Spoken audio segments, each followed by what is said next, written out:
All right, we're here today with the Wesley, and we're about to pick his brain on what he thinks about life, and it's about to be great. Hope y'all are ready. So, Wesley, where are you from? I'm from here, from Lexington, Kentucky, Mm-hmm. and the 40505 859. Yeah, Coach. So, what are you doing? Where are you at right now in life? Right now in life, I'm writing a lot of music, learning how to market my music, and soon to be moving to Nashville to play and sing. Oh, play and sing. So, you say you sing? You've been making music? Mm-hmm. How long have you been making music? I've been doing music for about 4 years. So when I started when I was 17, I'm 21 now, and I always wanted to do it ever since I was little, but I was too shy. So it's kind of hard to do something like that if you're too shy to even, get up on stage. What happened to make you push yourself outside your comfort zone to make you take that leap? Pretty much what happened was a group of my buddies, senior year of high school, we got a guitar class, and I soon surpassed them because they suck. And I was soon kicking their ass. And is that good? Yeah, no, that's fine. Can I cuss? Yeah, you can. All right. That was cool. That was like a little eye-opener, but the real thing was I was 17 and my mom got cancer. And so basically it woke me up. It told me that life was short, that we got to go for what we want.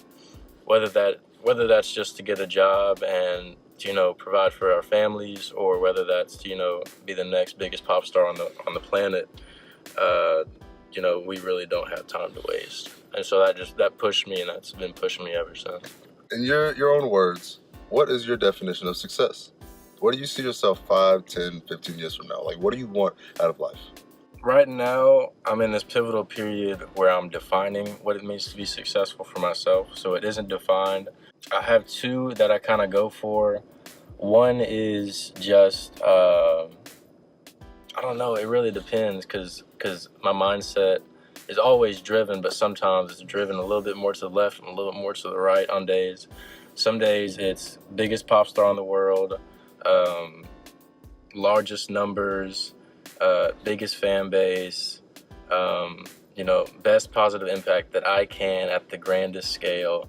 And then other days it's, just shooting for, because my brother's an audio engineer, bringing him into the music, bringing him into it, seeing what I can do for my family as far as it goes, making a musical business around that. That would bring me a lot of joy. Just making it very friends and family based. The numbers might not be as grand, the impact might not be as large, but just having that tight-knit community with my friends and family centered around music that I've seen so many other families do, that really is beautiful to me.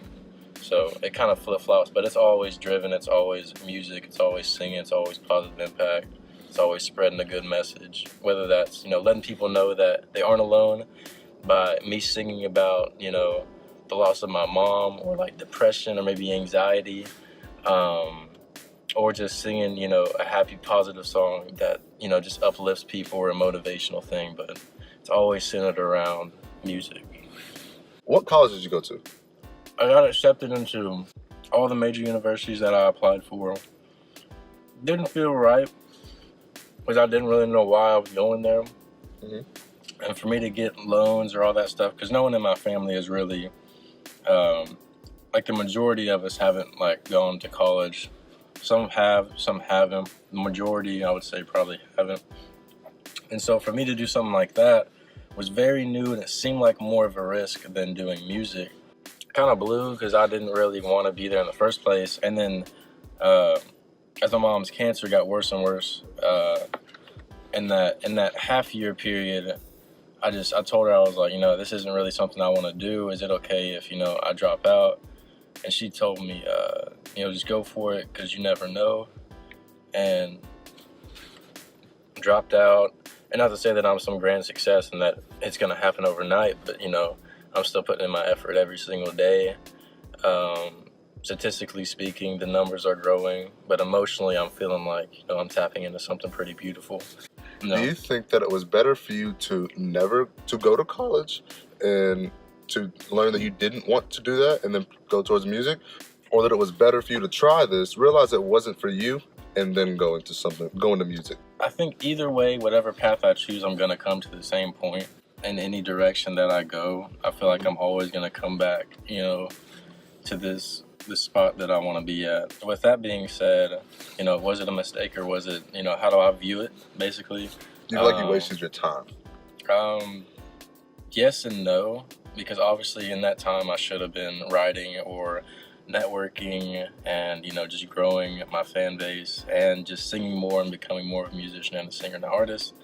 Yes, but does it give me mental clarity in the fact that I'm never gonna go to school again unless it's for music? Yeah, that's dope. I feel like I wasted it, but did I learn something from it? Yeah, because I feel like for me, anything that I'm put in, I'm gonna learn something from it, whether it's positive or negative.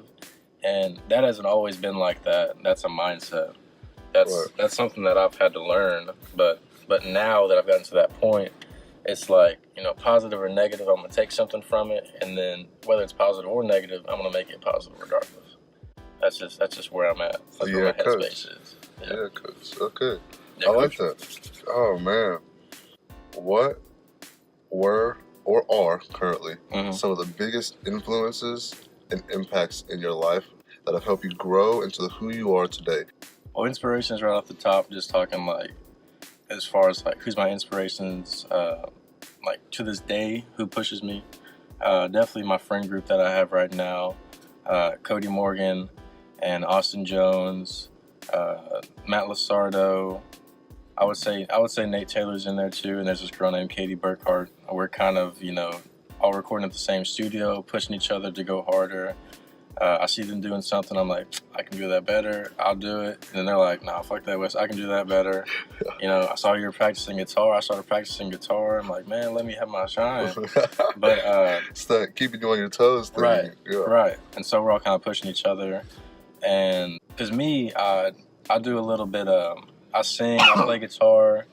I like singing on hip hop tracks. I like singing on rap beats.